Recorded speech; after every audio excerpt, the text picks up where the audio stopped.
24/7 en tu mundo siempre. Estamos en todas partes con tus comunicadores y programas favoritos. Somos lo que tú quieres. Síguenos y quédate con FM Mundo. Somos tu mundo, FM Mundo.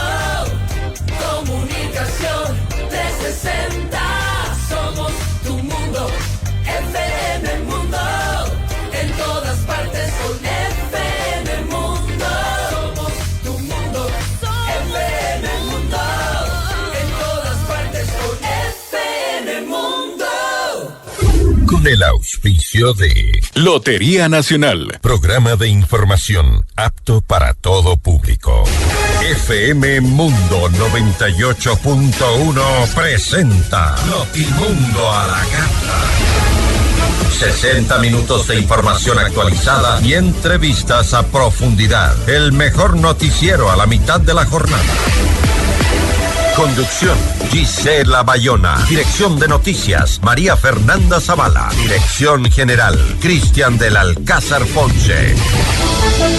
Este programa es transmitido por la app de OnePlus, OnePlus.tv, Canal 14 de Extreme, Canal 14 de CNT, Canal 14 y 514 de Claro TV y Canal 41 en Zapping. Notimundo a la carta.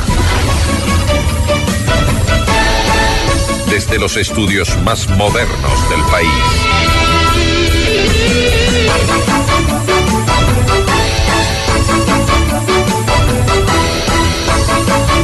¿Qué tal? Muy buenas tardes. Gracias por acompañarnos una vez más con la información en Notimundo a la carta. En entrevista el día de hoy conversaremos con Ariana Tanca. Ella es ministra de la Mujer y Derechos Humanos. Hablaremos acerca de las resoluciones adoptadas para la primera sesión del comité para erradicar el reclutamiento de niños por grupos criminales. Y también nos va a acompañar Eric Saumet. Él es un experto en seguridad colombiano. Con él hablaremos sobre la violencia en contra de los políticos en ese país y qué se conoce sobre el ataque criminal al candidato presidencial y también senador colombiano Miguel Uribe. Titulares de Notimundo a la carta.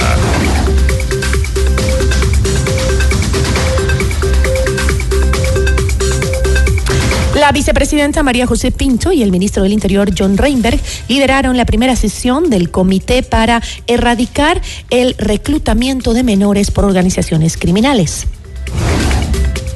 En el juicio del caso Reconstrucción de Manabí, la Fiscalía continúa la presentación de su dictamen acusatorio en contra de Jorge Glass y Carlos Bernal, señalados por presunto peculado. La ex asambleísta del correísmo Esther Cuesta alega quebrantos en su salud para justificar el incumplimiento de las medidas dictadas en su contra en el marco del caso Ligados.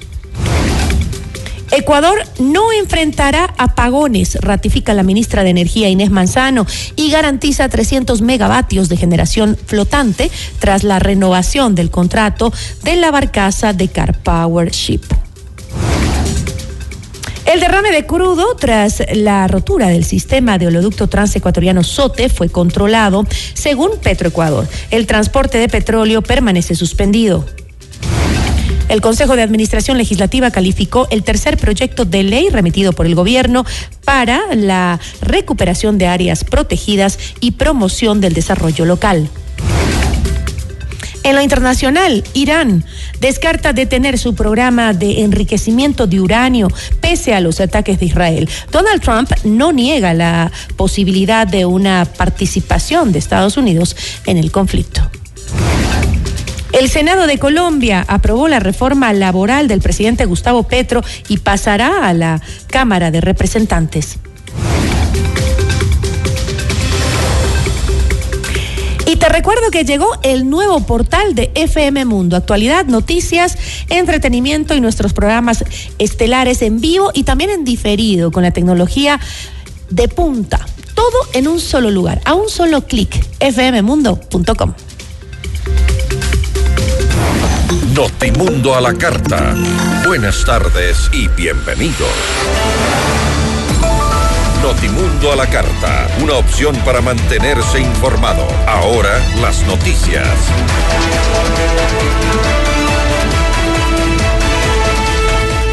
Diecisiete instituciones del Estado participaron en la primera sesión del Comité para la Prevención y Erradicación del Reclutamiento, Uso de Niños y Adolescentes en grupos criminales.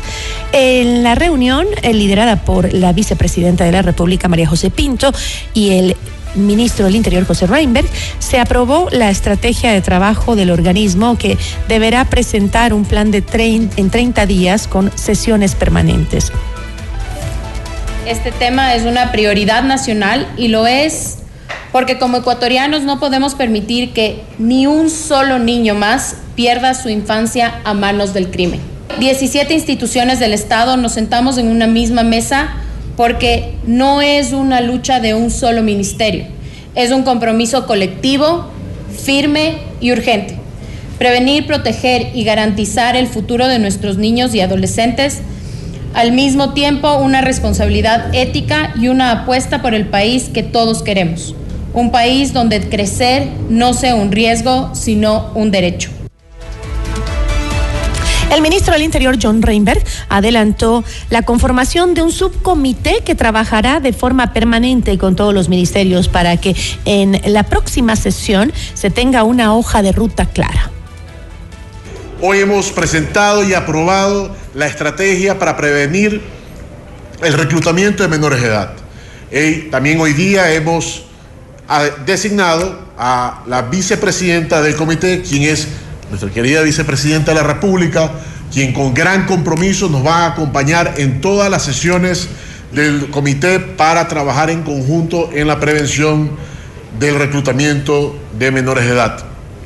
Tenemos un sentido de urgencia. El presidente ha dado prioridad nacional y por eso vamos a estar en sesiones permanentes. Vamos a sesionar durante los 6 primeros meses de forma continua para dejar establecido y encaminado el camino. Perdóname. Sí. Y tenemos 30 días para presentar un plan de acción, de los cuales dentro de los ministerios vamos a nombrar un subcomité que va a trabajar de forma permanente con todos los ministerios para que en nuestra próxima sesión tengamos ya una hoja de ruta clara. En otras noticias, pasadas las 11 de este miércoles, se instaló el segundo día de juicio del caso Reconstrucción de Manabí, en el que son procesados el ex vicepresidente Jorge Glass y el ex secretario técnico del Comité de Reconstrucción, Carlos Bernal, por presunto peculado. Durante la jornada de ayer, la Fiscalía presentó 6 testigos, entre ellos un exfuncionario del Consejo de Participación Ciudadana y Control Social Transitorio, el exalcalde de Pedernales, Néstor Alciva, y Alejandro González, exfuncionarios de la Contraloría de Manabí, quien participó en el examen especial a las obras contratadas por Ecuador Estratégico tras la tragedia del 16 de abril de 2016.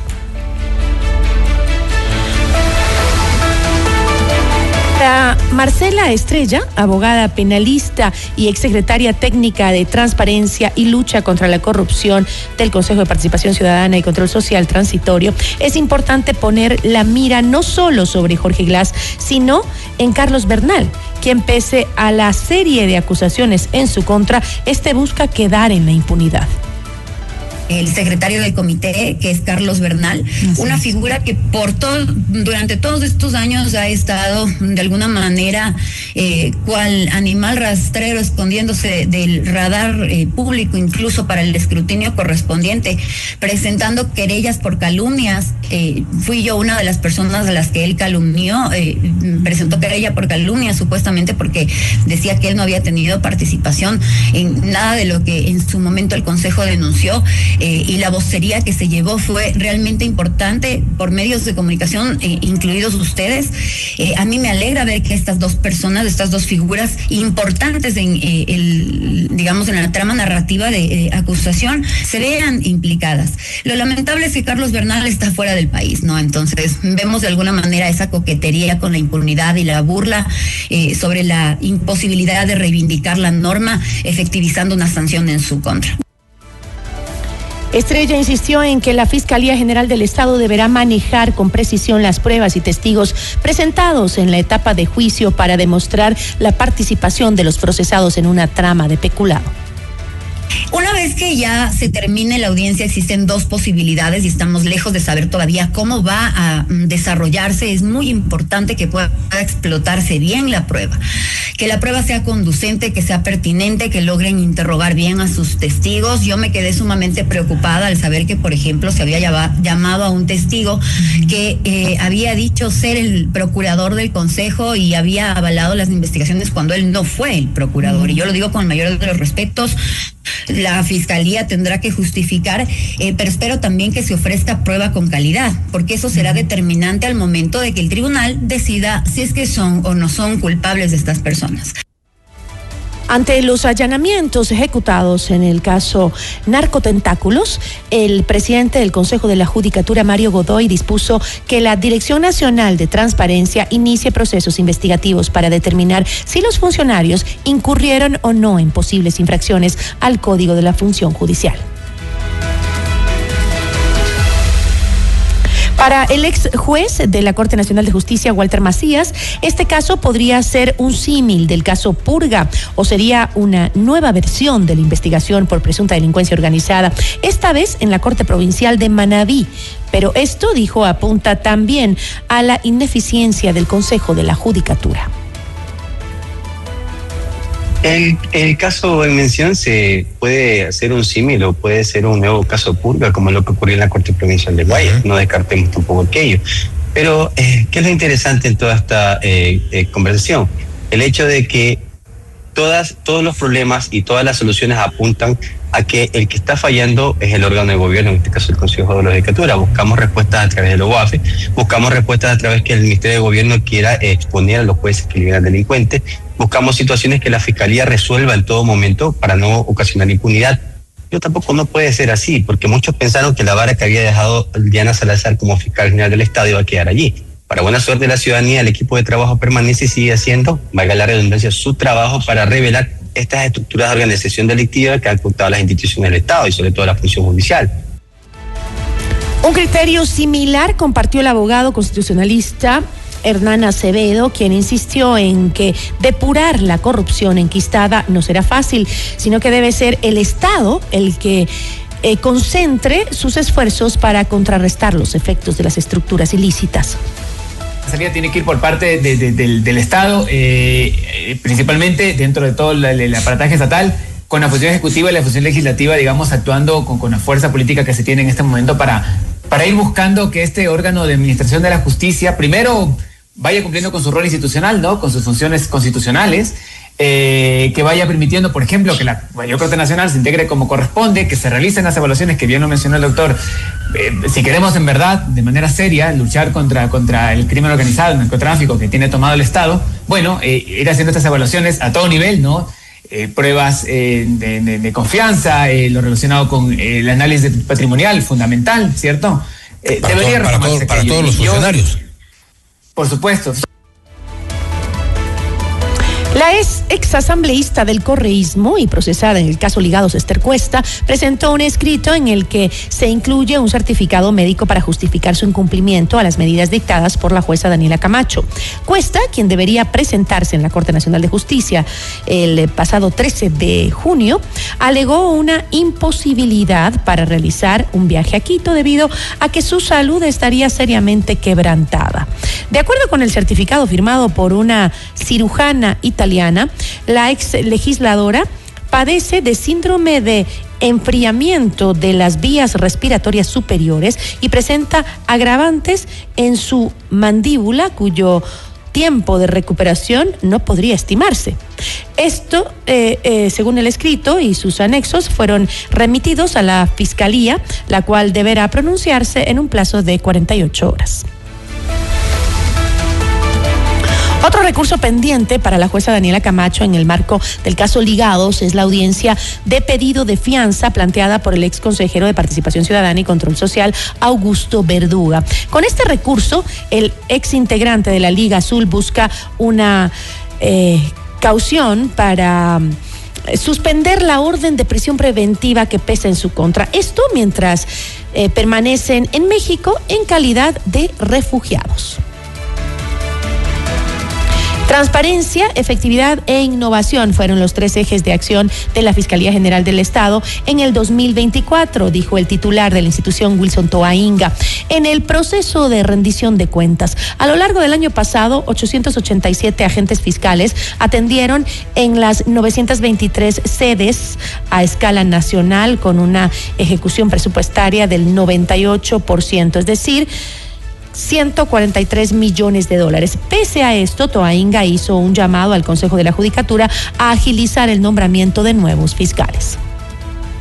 Uno de los principales retos que hemos destacado de manera recurrente es la alta congestión de noticias del delito. Por ello, reiteramos la necesidad urgente que el Consejo de la Judicatura adopte las medidas necesarias para iniciar el proceso de designación de nuevos fiscales. Preocupación compartida en el informe anual rendido a la Asamblea Nacional, que sabemos está en conocimiento. Este proceso no se limita únicamente a la incorporación de agentes fiscales, sino requiere también un conjunto de acciones integrales que aseguren la dotación y adecuación de talento humano, infraestructura, equipos tecnológicos, recursos económicos indispensables para que los agentes fiscales y sus equipos puedan desempeñar sus labores de manera eficiente para que la institución pueda garantizar una cobertura efectiva a escala nacional. Toainga también repasó los casos emblemáticos llevados a cabo por la Fiscalía durante la gestión de Diana Salazar y recordó las sentencias ejecutoriadas obtenidas a raíz de las evidencias mostradas durante dichos procesos penales. Obtuvimos sentencia contra 9 procesados en el caso Independencia Judicial. Asimismo, en el caso Purga, 10 personas ya fueron condenadas, mientras que en el caso Plaga, 3 imputados fueron llamados a juicio y 15 ya fueron condenados por procedimiento abreviado. A esto se suman otras causas que siguen su marcha, porque no hemos parado de trabajar.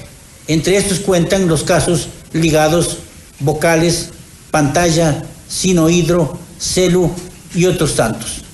Finalmente, el caso Metástasis, cuya sentencia contra 20 de los 21 acusados por más de 12 procedimientos abreviados, cerramos en el año 2024. Hoy podemos decir al país que el trabajo del equipo, que esa audiencia que duró más de 280 horas, valió la pena, que las pruebas hablaron por sí solas para la obtención de una sentencia de condena. El presidente del Consejo de la Judicatura, Mario Godoy, realizó también la rendición de cuentas de la institución en el periodo de 2024. El titular del organismo destacó las resoluciones adoptadas por el Pleno a lo largo del año pasado, como la declaratoria de nulidad del segundo concurso fallido de jueces y la destitución de servidores judiciales que incurrieron en faltas graves. En la resolución de expedientes disciplinarios tenemos que durante el año 2024 se resolvieron 614 expedientes disciplinarios como parte del compromiso institucional con la transparencia y la probidad en el desempeño judicial. Se realizaron 102 destituciones de servidores judiciales por actuaciones u omisiones contrarias a principios éticos y legales que rigen a la función judicial. Estas acciones reafirman la importancia de contar con operadores de justicia íntegros y responsables. Notimundo a la carta. 60 minutos de noticias actualizadas. Conducción Gisela Bayona.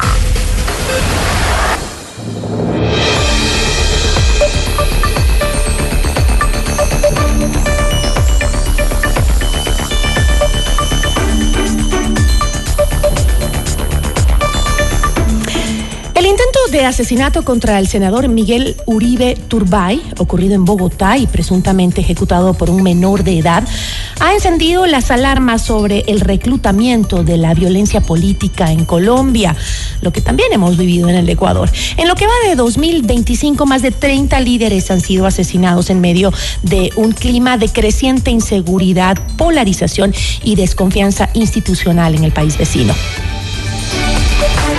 Nuestra entrevista de hoy en Notimundo a la carta.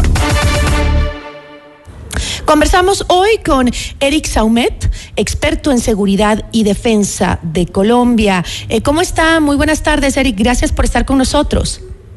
Buenas tardes, ¿no? Un gusto siempre y a la orden poder compartir con ustedes estos espacios. Muchísimas gracias. Tengo algunos datos que estaba registrando. En los primeros 4 meses del año se han registrado 128 actos violentos contra líderes políticos con 34 asesinatos, según la misión de observación electoral.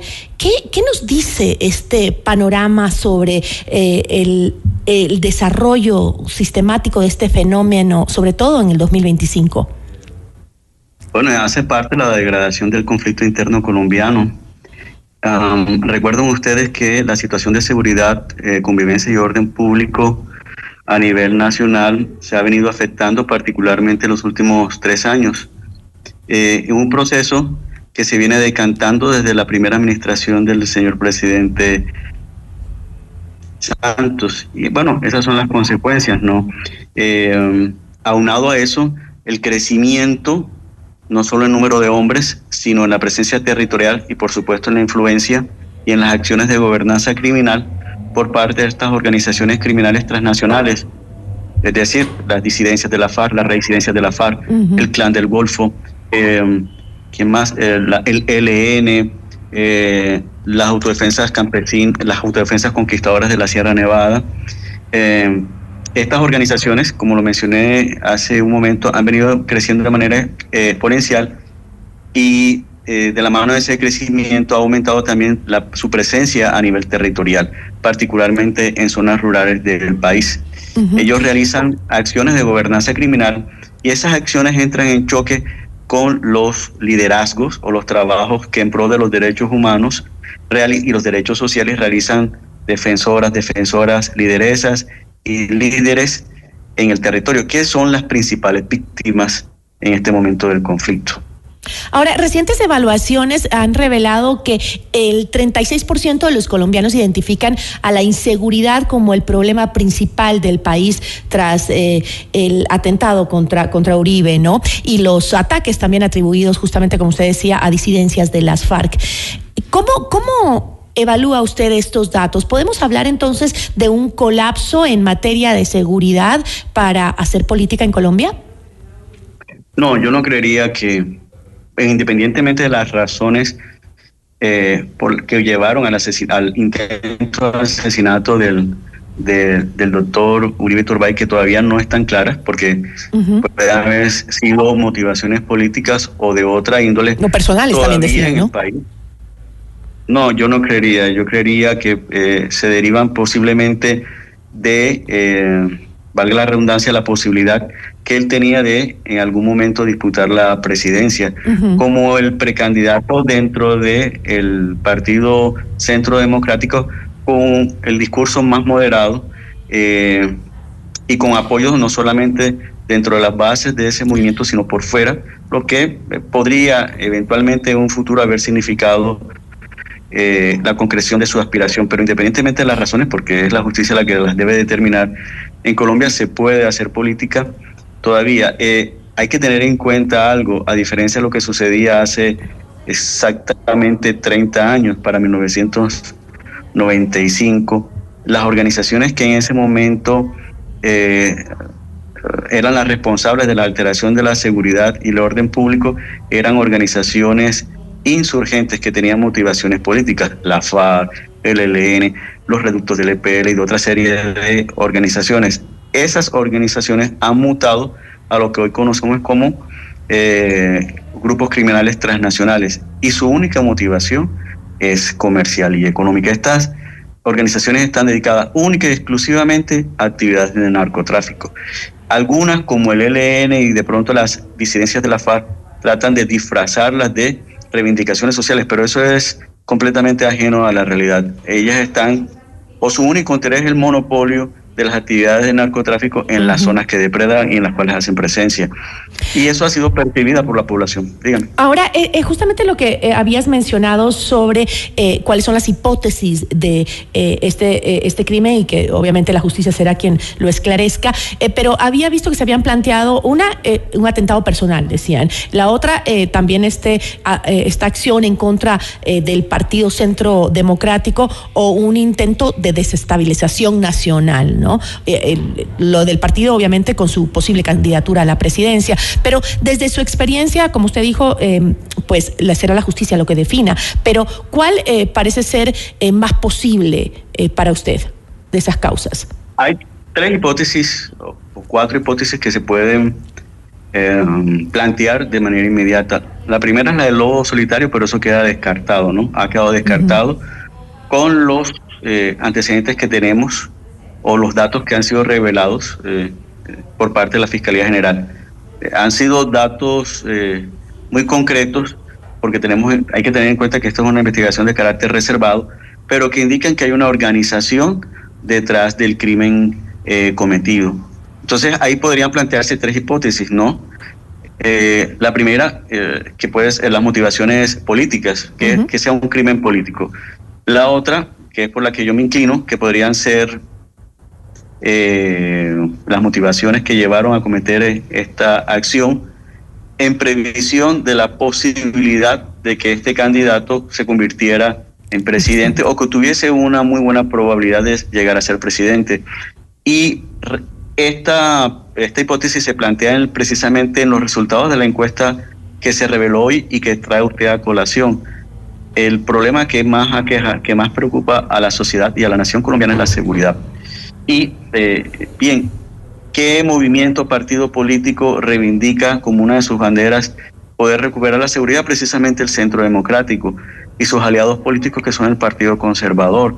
Ahora tiene que tener usted en cuenta de que Miguel Uribe Turbay es nieto de un expresidente de la República, y hay bases liberales que muy probablemente, y de acuerdo a cómo se reflejará su posición en las encuestas, podría apoyarlo, porque evidentemente un candidato de centro o de la izquierda va a tener dificultades si tiene al frente un candidato de centro y de derecha que plantee como uno de sus políticas a implementar de manera inmediata, una vez asuma la presidencia, la recuperación de la seguridad.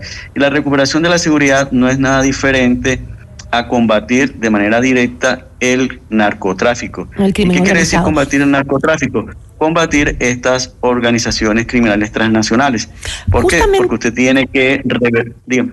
Justamente en ese marco, el atentado contra Miguel Uribe ha sido comparado por algunos analistas con el asesinato a Fernando Villavicencio en el Ecuador, ocurrido también en plena campaña electoral en 2023. ¿Ve usted un paralelismo entre ambos casos? ¿Estamos tal vez ante una tendencia regional de criminalización por temas que tienen relación con la política?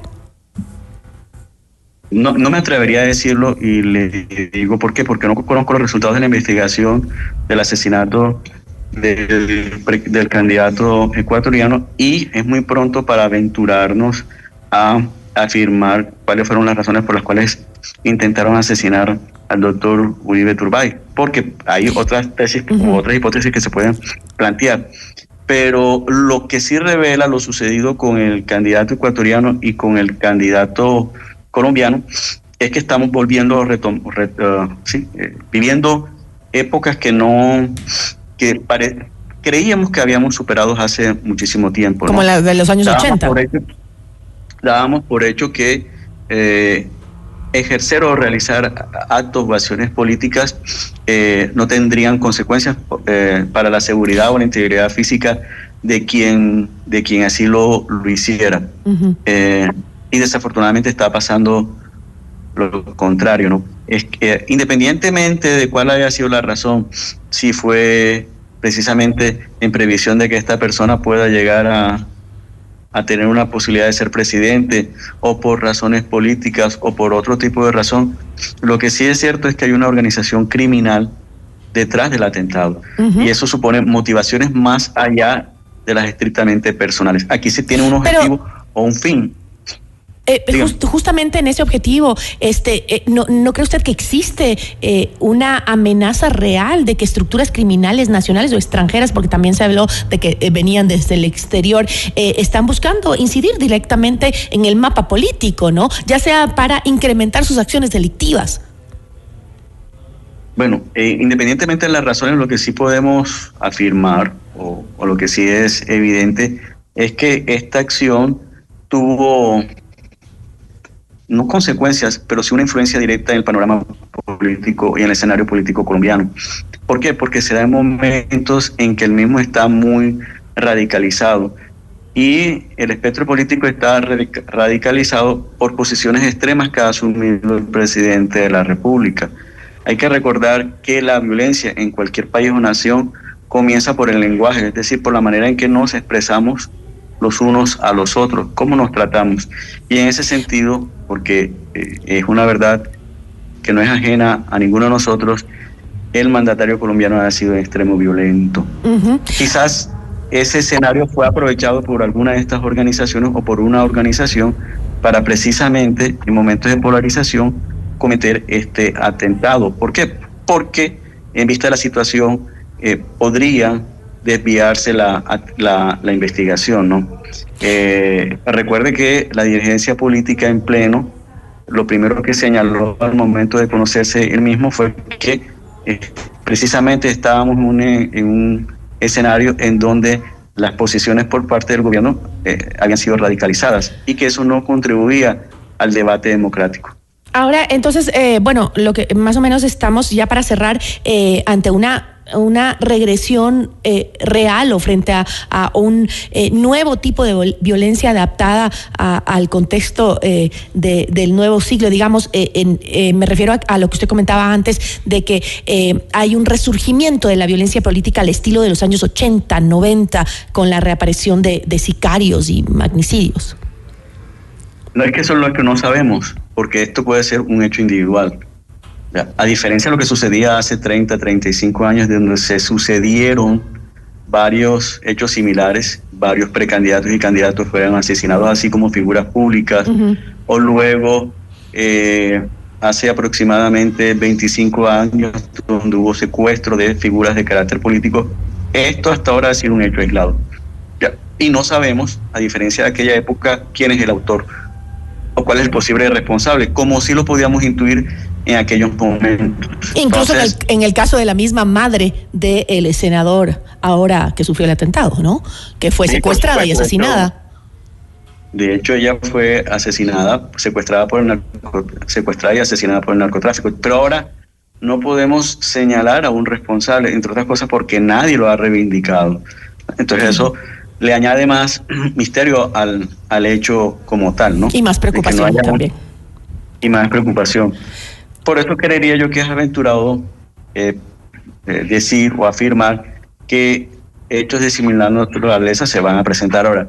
Si se vuelve a presentar un hecho de esta naturaleza, sí, obviamente el escenario cambia por completo, pero afortunadamente hasta ahora no. Yo le agradezco muchísimo por habernos acompañado. Muchísimas gracias. No, a usted, siempre a sus órdenes y un gusto saludar a los bolivianos. Nos acompañó Eric Saumet, experto en seguridad de Colombia. Notimundo a la carta. Información oportuna al instante mientras realiza sus actividades al mediodía.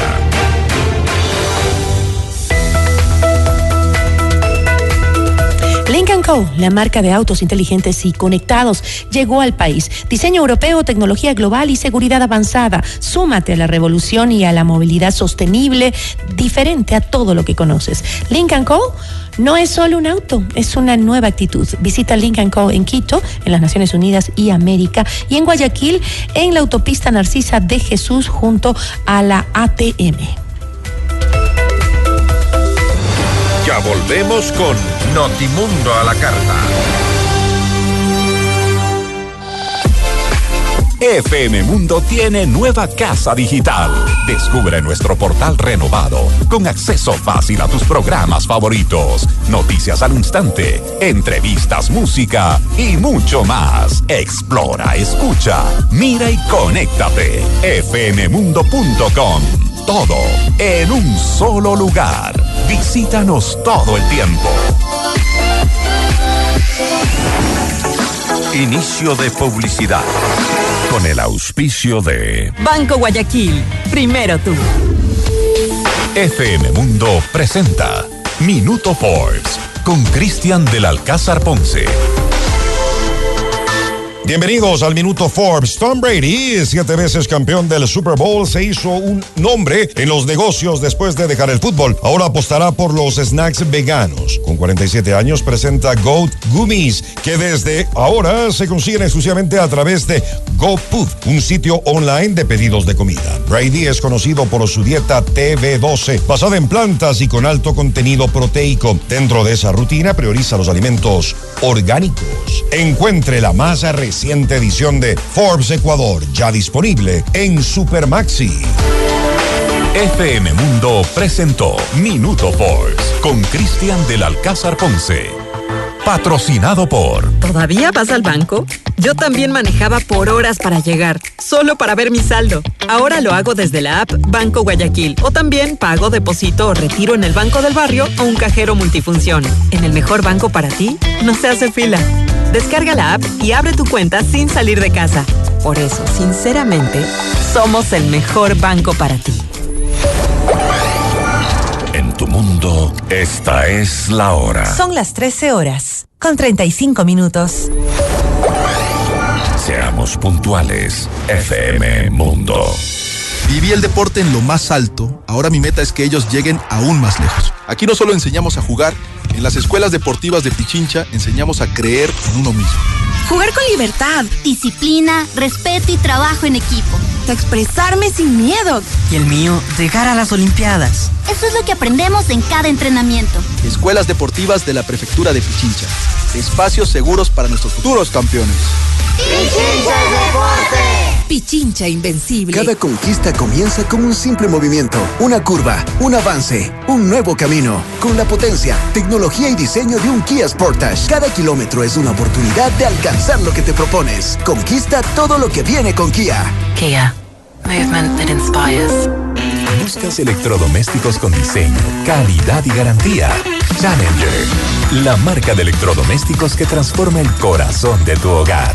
Cocinas, refrigeradoras, hornos y campanas, creados para quienes exigen lo extraordinario. Challenger, hogares más bonitos, electrodomésticos que evolucionan contigo. Encuéntranos a nivel nacional o visita challenger.com.es. Este junio, Moblar celebra a papá a lo grande. Del 3 al 30 de junio, encuentras un 30% de descuento en productos seleccionados. Además, por cada $300 en compras, participa por el combo Relax Skin, TV, rack y sillón, junto a muchos más regalos para papá. Transforma tu hogar. Moblar. Desde que nos cambiamos a CNT, mamá y papá están como niños con juguete nuevo. ¡Ma! Si no bajas a comer, te quito la clave del Wi-Fi. ¡Pa! Si no te duermes, te pongo control parental. Contrata Plan Familiar. Acumula descuentos en tus planes móviles por cada integrante de la familia que sumes y aumenta tu descuento contratando internet fijo con el 50% por 8 meses. Además, gana entradas a tus conciertos favoritos. Cámbiate a CNT. Contrata Plan Familiar al 1-800-100-100. Aplica términos y condiciones. Hola, soy Valeria Mena y te invito para que disfrutes de música, entretenimiento y por supuesto de tu programa favorito, Hola Mundo, en fmmundo.com. Fin de publicidad. Este programa es transmitido en la app de OnePlus, OnePlus.tv, Canal 14 de Extreme, Canal 14 de CNT y Canal 14 y 514 de Claro TV. Continuamos en Notimundo a la Carta, una opción para mantenerse informado, con Gisela Bayona. Notimundo a la Carta, una opción para mantenerse informado. Ahora las noticias.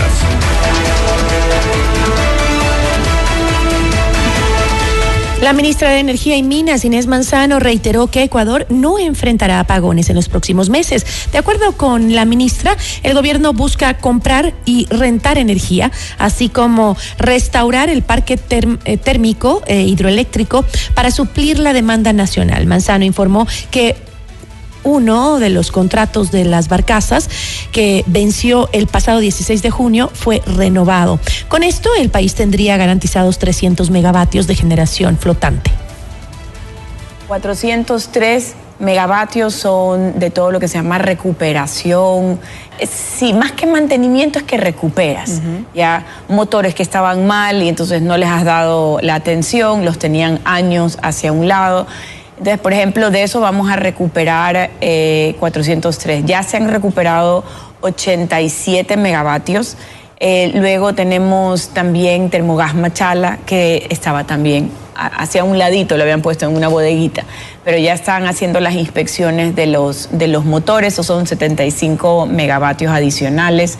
Y de ahí tienes lo que nosotros le decimos la parte de renta, que es Pascuales, que es 260 megavatios. En este momento están los estudios de mercado, pero ya mismo salimos para las ofertas.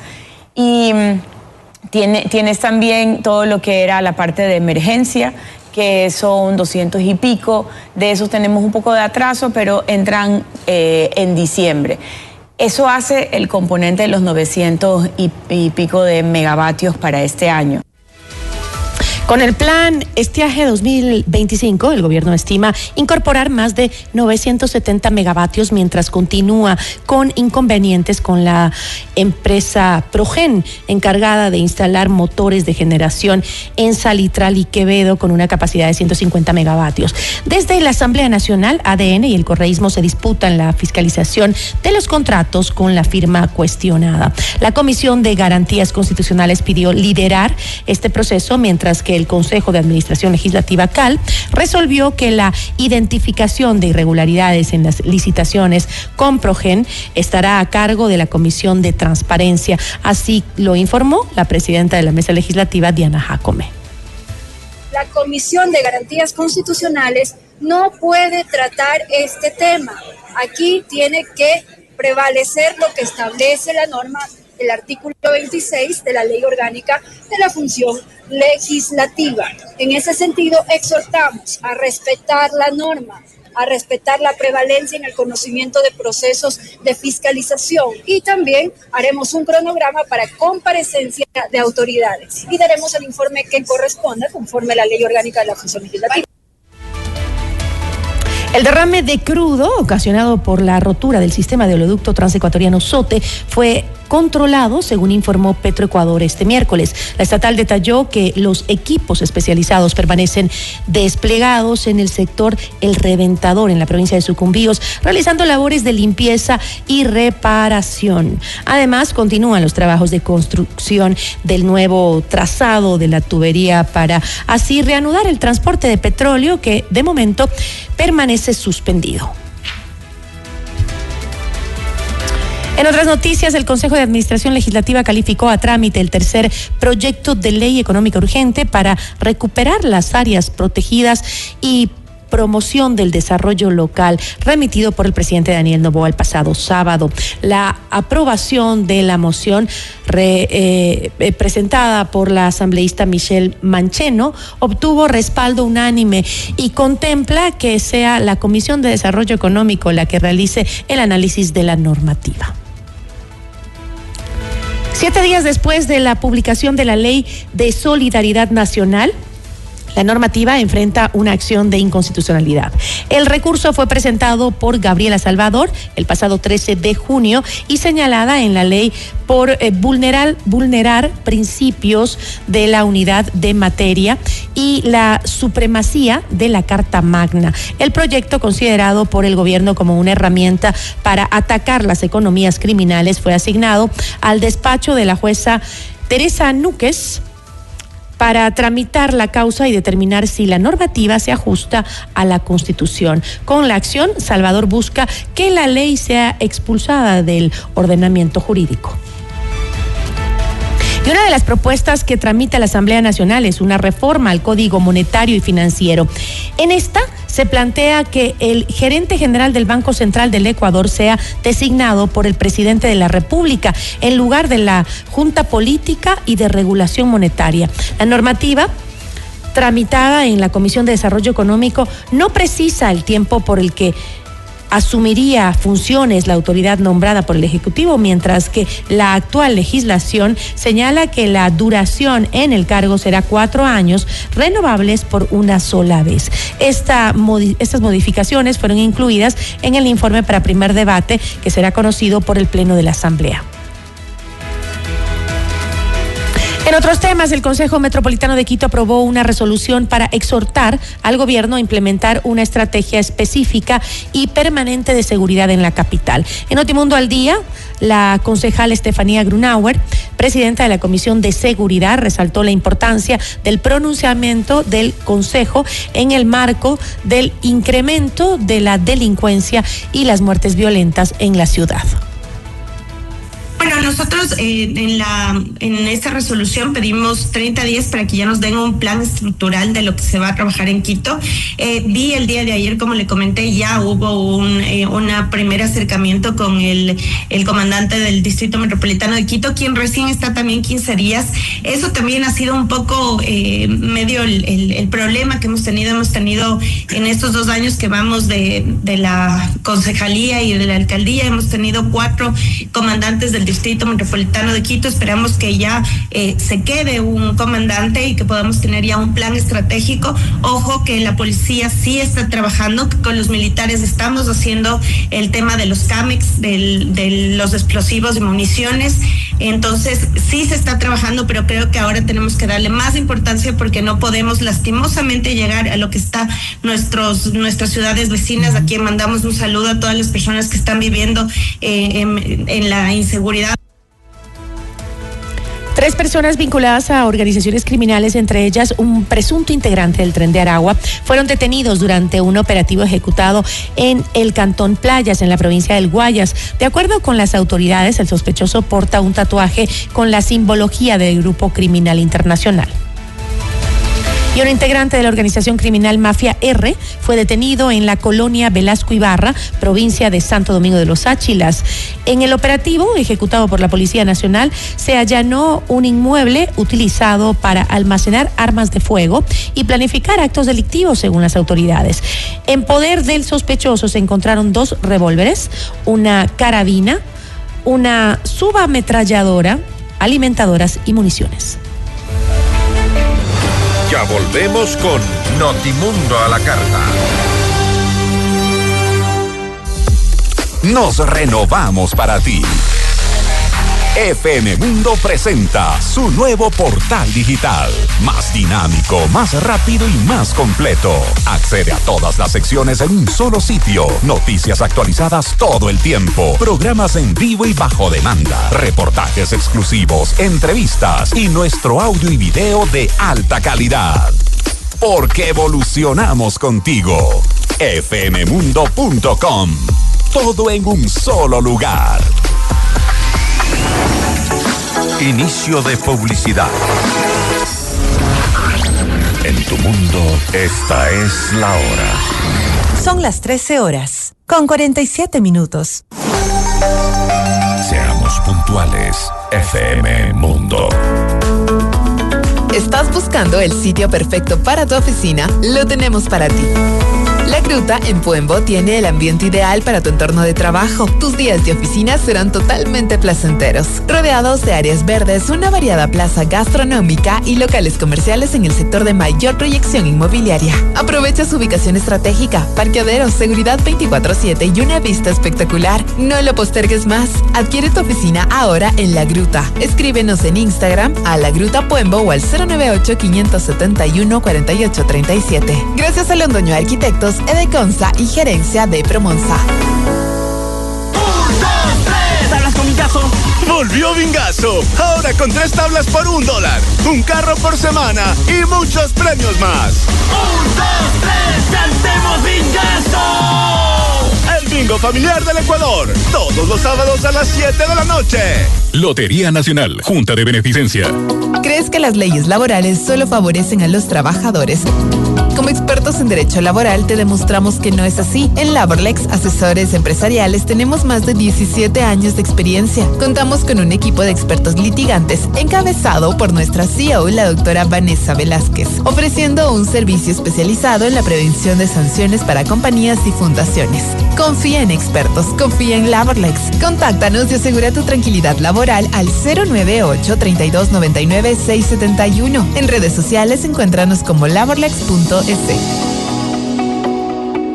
En Alianza del Valle, más de 54 años respaldan nuestro compromiso contigo. Somos una cooperativa sólida con calificación AA+, que garantiza la seguridad de tus ahorros e inversiones. Más de 200,000 socios ya están cumpliendo sus sueños con nosotros, a través de créditos que hacen crecer tus negocios, ahorros que protegen su futuro e inversiones que transforman sus vidas.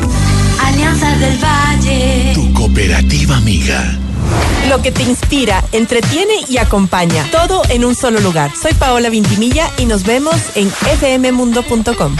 Fin de publicidad. Notimundo a la carta. 60 minutos de noticias actualizadas. Conducción Gisela Bayona.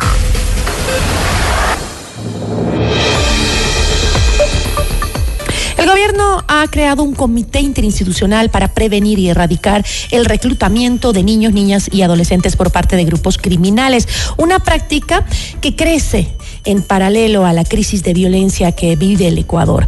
La medida llega tras alertas de organizaciones internacionales como UNICEF y en medio de una ola de homicidios y desapariciones que afectan especialmente a adolescentes en zonas vulnerables. Nuestra entrevista de hoy en Notimundo a la carta. Nos acompaña Ariana Tanca, ministra de la Mujer y Derechos Humanos. Ministra, ¿cómo está? Muy buenas tardes, muchas gracias por la invitación, un gusto estar aquí con ustedes. Ministra, ¿cuál es el mandato real de este comité? ¿Tendrá capacidad operativa, presupuesto, personal, técnico en territorio o será un espacio de simplemente articulación entre las instituciones? El comité que se ha creado con el decreto ejecutivo, el día de ayer tuvo la primera sesión ordinaria para aprobar la estrategia y luego se aprobará la elaboración del plan operativo. Esto quiere decir que contará con presupuesto, con todo el apoyo técnico, sobre todo la cooperación internacional, y la idea es justamente que todos los planes, proyectos y políticas bajen a territorio y estén en territorio, porque lo que se busca es detener, prevenir el reclutamiento de los jóvenes, los niños y adolescentes. El decreto veía que incluye al Ministerio de Defensa como parte de este comité, ¿no? Esto significa que va a haber presencia militar en procesos de protección infantil. ¿Cómo conjugamos esto con un enfoque justamente en lo que a usted le compete, que son los derechos? Los pormenores de la estrategia aún no los podemos difundir, sin embargo la estrategia está orientada, y lo más importante, a la prevención. ¿Y en qué se enfoca la prevención? En el ocio estructurado, es decir, que los jóvenes tengan actividades recreativas, desde cultura, desde el Ministerio del Deporte, por ejemplo, desde las actividades que hacemos en el Ministerio de la Mujer y Derechos Humanos, entre otras, para evitar de esa forma que sean separados del núcleo familiar para que sean parte de estas bandas delictivas. Y también se plantean ciertas reformas legales a los cuerpos legales para tratar las diferentes formas en las que las bandas criminales están utilizando a los niños, niñas y adolescentes. Usted ha mencionado en varias ocasiones que no se puede combatir el reclutamiento sin entender la violencia estructural que viven nuestros niños y nuestros adolescentes. ¿Cómo va a incidir su ministerio en un comité en donde también predomina mucho el tema de la seguridad, las instituciones de seguridad específicamente? Si bien están las instituciones de seguridad, está la mayoría del gabinete social sectorial, porque esa es la visión que tiene el presidente y la vicepresidenta, de recuperar el tejido social, para de esa forma hacerle frente a una de las raíces de la violencia que está viviendo el país, que es la reclutación de niños, niñas y adolescentes para los diferentes fines. Uno de ellos, por ejemplo, es que los utilizan, y todos lo sabemos, para sicarios, otros de campaneros, otros de mensajeros, pero también hablemos de las mujeres y las niñas. En el caso de esta población se las utiliza como trata como explotación sexual y también para quehaceres del hogar. Entonces hay que entenderlo porque no es lo mismo que vive Colombia, no es lo mismo que han vivido otros países como México. Sin embargo, hay que adaptar toda la política pública nacional de los diferentes ministerios para que estén orientados a este objetivo de la prevención y la erradicación del reclutamiento de niños, niñas y adolescentes. ¿Cómo cree usted justamente que se debe empezar en la protección, especialmente de esas niñas y adolescentes que, como usted decía, además de ser reclutadas, muchas veces son víctimas de trata, de violencia sexual o de incluso, veía yo, matrimonios forzados dentro de estas estructuras delictivas? Lo más importante en esta área es la prevención. En ese sentido, nosotros trabajamos de la mano con varios ministerios para el tema de trabajar con la comunidad. Nosotros qué hacemos y cómo lo trabajamos, y es lo que hemos venido haciendo hace varios meses, y por eso estamos alineando estas estrategias que ya hemos tomado a esta estrategia intersectorial que va a tener el gobierno nacional.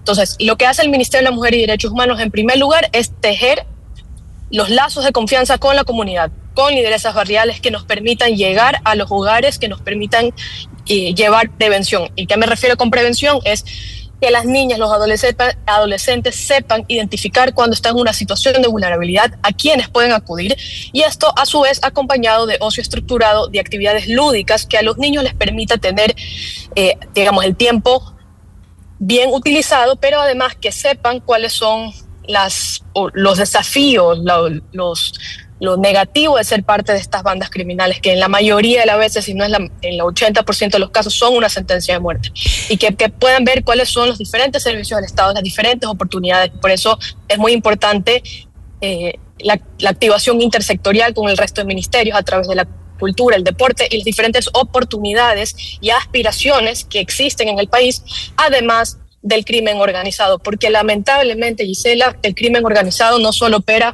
como todos lo sabemos, sino que también opera como una idealización. Hay una cultura de crimen organizado. Lamentablemente son muchos jóvenes que anhelan ser parte porque ven en los narcos una suerte de modelo a seguir, y es lo que nosotros queremos romper, que eso no sea el modelo a seguir. Tenemos que forjar una identidad nacional, tenemos que hacer que los jóvenes vean y que esa vida es una vida que les lleva una sentencia de muerte, ¿no? Entonces lo que queremos es prevenir eso. Justamente en ese panorama que usted nos acaba de demostrar, de platicar, es un poco también, ministra, reconocer la responsabilidad del Estado ecuatoriano, y ojo que digo Estado ecuatoriano, no estoy hablando de gobierno actual, estoy hablando del Estado ecuatoriano como estructura, el reconocer esa responsabilidad de permitir que hayan zonas donde las escuelas han desaparecido, no hay servicios básicos y las bandas se vuelven, como usted acaba de decir, al parecer la única opción para los jóvenes y los niños.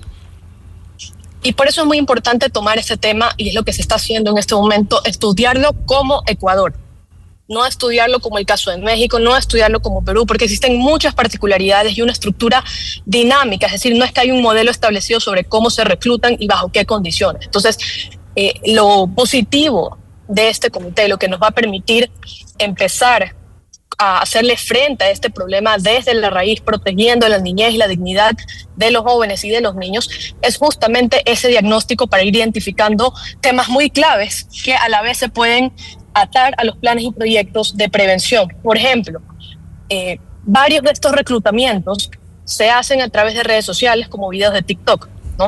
Entonces también eso se trata de que las madres cabezas de hogar, muchas madres por ejemplo que están solas, que sepan identificar qué contenido están consumiendo sus hijos, ¿no? Y por eso es muy importante hablar del ocio estructurado, que los niños tengan que hacer, que las mamás también tengan oportunidades de estudio, superación, para que de esa manera puedan a su vez mejorar las condiciones de sus familias al interior. Y en ese marco, eso es lo que se está buscando hacer. En ese marco, ministra, también incluir a organizaciones sociales, defensorías comunitarias o líderes juveniles, justamente en el diseño de ese trabajo con la comunidad. Por supuesto, es lo que te comentaba al inicio. Nosotros tenemos y estamos elaborando tejer esta red de lideresas barriales, porque nadie conoce mejor los desafíos de su barrio que la misma gente que vive ahí, y cómo podemos llegar a ellos y qué necesidades necesitamos enfrentar. Pero eso no tiene que ser un trabajo aislado, eso es un trabajo que lo hacemos de forma organizada e interinstitucional, alineando los diferentes planes, políticas y proyectos que tienen varios ministerios para aterrizar de forma segura y efectiva en estos territorios. Por ejemplo, en el caso del Ministerio de la Mujer y Derechos Humanos, nosotros tenemos atención especializada en este tipo de temas. De enero a abril hemos atendido más de 7.200 casos de niños, niñas y adolescentes de diferentes áreas, ¿no? El trabajo social, psicológico y asesoría legal, siendo la psicología, el área psicológica, el más requerido por las familias, ¿no? Y mayoría de ellos ligados, por así decirlo, indirectamente al crimen organizado. Entonces aquí hay muchísimo por hacer y lo más importante es acercar los servicios del Estado, como tú lo mencionas, fortalecer la educación, fortalecer el acceso a la salud, fortalecer el acceso a las oportunidades, al trabajo, y eso es lo que estamos haciendo. Desde el Ministerio nos enfocamos del área de prevención en el área de atención, como te digo, más de 7.000 atenciones de enero a abril de este año enfocado en niños, niñas y adolescentes, y en este sentido también nos preocupamos de que las madres puedan tener esas oportunidades y por eso la semana pasada lanzamos el programa Ellas Crean Futuro, que se trata de becas para educación continua y técnica y formación técnica de las mujeres en territorio nacional. Entonces es unir esas dos. Ministra, yo le agradezco muchísimo y espero tenerla nuevamente aquí con noticias sobre cuáles han sido los resultados de este comité y esperemos que ya tengamos noticias sobre la protección y la desvinculación de nuestros niños y adolescentes a estos grupos criminales. Es una prioridad para el gobierno nacional, es por esto que se crea el comité. Ayer tuvo la primera sesión para aprobar el plan estratégico, se han creado diferentes subcomisiones justamente para lo que tú dices que es muy importante, el seguimiento y los resultados, porque creo que lo que todos queremos es que nuestros niños, niñas y adolescentes vivan una infancia como todo niño, feliz, en dignidad, con sus padres, que puedan seguir al colegio, que luego se gradúen, estén en la universidad y que puedan luego ser ciudadanos de bien. Y eso es lo que estamos haciendo porque es la única forma de hacerle frente al crimen organizado que no utilice a nuestros niños como escudo legal, porque para eso los uso. Yo le agradezco muchísimo, ministra. Muchísimas gracias. Muchas gracias. Nos acompañó Ariana Tanca, ministra de la Mujer y Derechos Humanos. En Notimundo a la Carta es momento de realizar un recorrido por el mundo.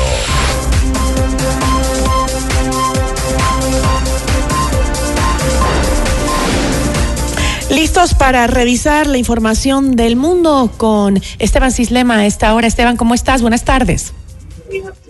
¿Qué tal, Gisela? Una muy buena tarde a todos quienes nos escuchan. A esta hora les contamos que el embajador iraní ante las Naciones Unidas, Ali Bahreini, descartó este miércoles que su país pueda renunciar a su programa de enriquecimiento de uranio como consecuencia de los ataques de Israel y aseguró que esas actividades tienen únicamente fines pacíficos. Esto ocurre luego de que desde la noche del pasado jueves, Irán disparó aproximadamente 400 misiles balísticos y 1.000 drones contra Israel.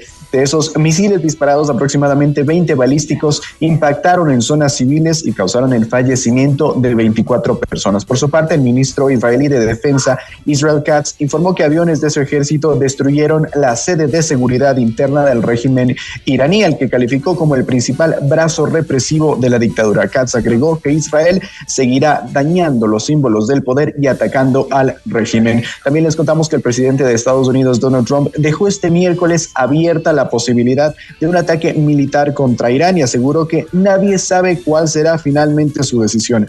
Puede que lo haga, puede que no lo haga. Irán tiene muchos problemas y quiere negociar. ¿Por qué no negociaron conmigo hace 2 semanas? Podrían haberlo hecho bien, respondió el mandatario republicano al ser consultado por la prensa en la Casa Blanca sobre una posible intervención. Y finalizamos con información de Colombia, y es que el Senado de ese país aprobó en último debate la reforma laboral del gobierno, con lo cual pasará a conciliación con el texto aprobado por la Cámara de Representantes y luego a sanción del presidente Gustavo Petro para convertirse finalmente en ley. Con 56 votos a favor y 31 en contra, el proyecto de reforma laboral, una de las principales promesas del gobierno de Petro, fue avalado por la Cámara Alta. Ahora el país está a la expectativa de lo que suceda en la consulta popular que el mandatario convocó por decreto para aprobar esta iniciativa si finalmente no era aprobada en el Senado. Estamos satisfechos por lo que se hizo aquí en el Senado. Este es el mayor legado del gobierno de Petro a los trabajadores y trabajadoras, expresó el ministro del Interior, Armando Benedetti. Esa es la información internacional